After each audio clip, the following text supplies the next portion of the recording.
Unless you're actually in Thailand, you're probably never going to be able to taste this soup, which is why I'm going to make it for you. This is Yenta Pho.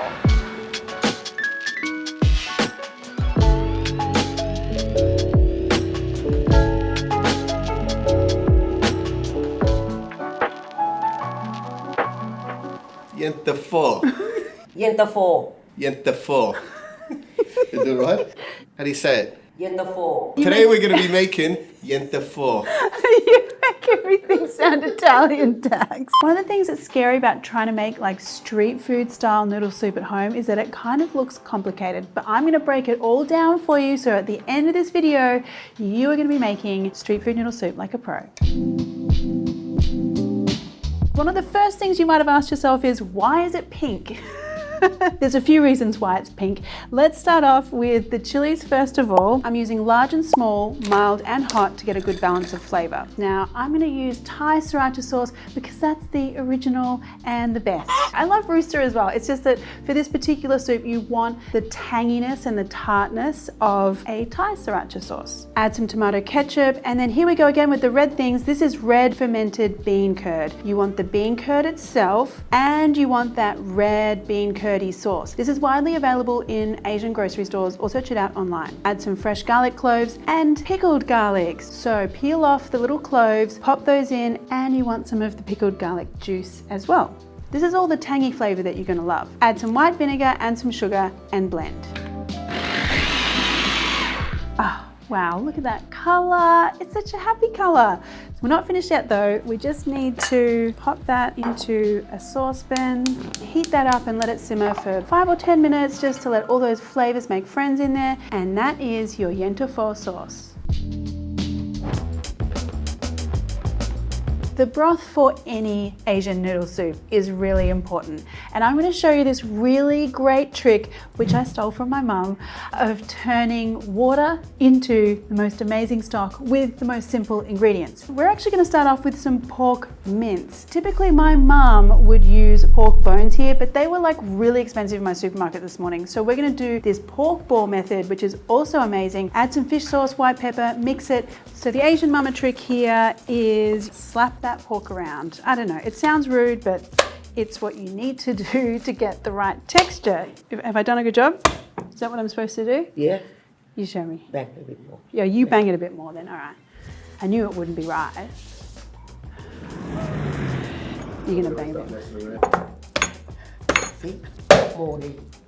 Really harnessing some Asian mum. I can see that. I can, oh, see Look, that. look, none in there. Look. And why do we do that? Because we want the texture, right? You want to take the firm. Makes it firm. Do you want to make the rest of this soup now?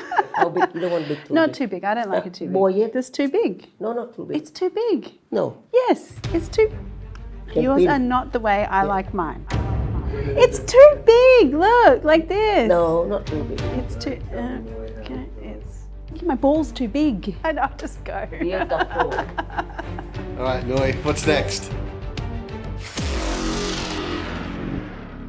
Okay, so we are now making meatballs and broth in here. And as that pork cooks in that water, the water is going to be beautifully flavored by the fish sauce and the pork and the pepper. So the pork balls just need to simmer for around about 10 minutes. Take them out with a slotted spoon and you've got the start of a really great pork broth here, but we need to add some extra things. I'm going to take some coriander, and I just need the root end of the coriander. Chop that roughly, pop it into my mortar, add some garlic and some pepper and give that a pound. This is what's called samglur in Thai. It's a 3-flavor paste and it is magical. Makes everything taste really good. Spoon it out into your broth. The other really traditional ingredient to add to a Thai pork broth like this is daikon.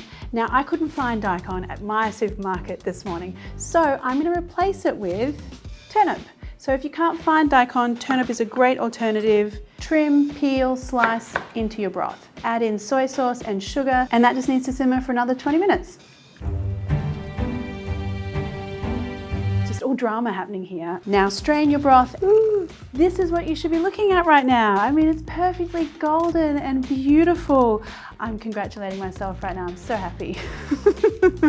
So we have broth, we have Yenta Pho sauce. There are some other very essential, I'm loath to call them garnishes, but They're garnishes.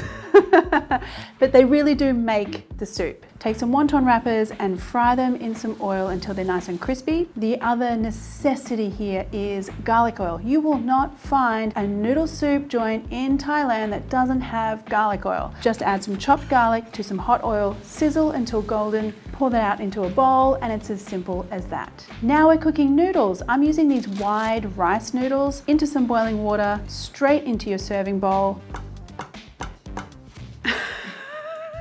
Now here's a really nice selection of the kinds of things you would get at a street cart to put in your yenta pho soup. I always like to go with the puffed tofu. There's various types of fish cakes and fish balls here. I've got some prawns too. Just heat that through in the boiling water. When the prawns are cooked, put all of that into your bowl as well. The traditional vegetable here is pak bung. That's what we call it in Thai. It's also known as water spinach or kangkong. You just need to trim the ends and then cut the stems into battens. We sort of mainly use the stems for this soup, so you can use the leaves for a stir fry. Pop that into boiling water and then again into your bowl. And then here comes the magic part. Okay, your yenta pho sauce goes on top.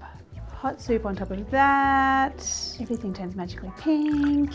Final little touches. Our crispy wonton and garlic oil. Lots of those little crispy bits of garlic too.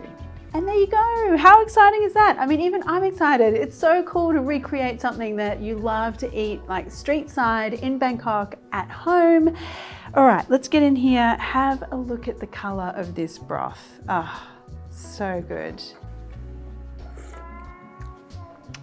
This is why you need to be making this noodle soup at home. It's like no other flavor. It's porky and salty, but it has like this funky tang to it. I really love it. I love it so much.